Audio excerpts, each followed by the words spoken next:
Well, I think the first thing I need to say about institutions is that there are institutions that fulfill their mission and there are institutions that don't. And everything I know about Crash as a Centre for the Humanities at Cambridge persuades me that it really does fulfill its mission. But more than that, it also happens to fulfill the expectations, the interests and the needs, not only of people at Cambridge, but people who visit from the world over. I think the most important thing about an institution that tries to integrate the social sciences, and the humanities is that it should not see itself as a center, either metaphorically or institutionally. It should see itself as a crossroads, a way in which people can move from one end of the university to the other, from one discipline to the other, from one set of interests or problems to the other. It should be a continual and busy crossroads of exchange, circulation, ideas.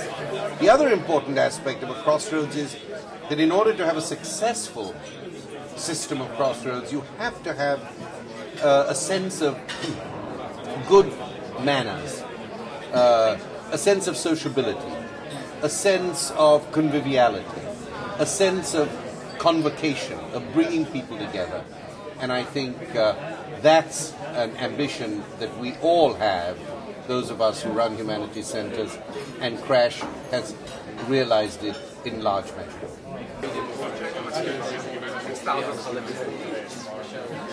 The humanities today are being challenged to become more utilitarian. And the more they try to become utilitarian, the less they lose their inner content and real reason for being. So this is an event which is asserting the substance of the humanities rather than its use for being something other than itself. Well, I think one thing I've learned is that the trope that the humanities are in crisis is one that's been around for a very long time. And people always have got a certain amount of enjoyment out of a sense of panic. So I suppose one thing that I've come away from this conference thinking is that there is much less ground for anxiety than I first thought. Because even though people are talking about the fears that they have for the future, in fact, they're also, in rehearsing the history of the subject, showing how these fears have been reiterated many times. And maybe our discipline is much more healthy than we think. It does successfully, par excellence on this occasion, but repeatedly, bring together people who work in different ways for different sorts of purposes and succeed in getting them to talk to one another, engage with one another, and who knows, but I think probably quite often alter what they read or what they write or what they say.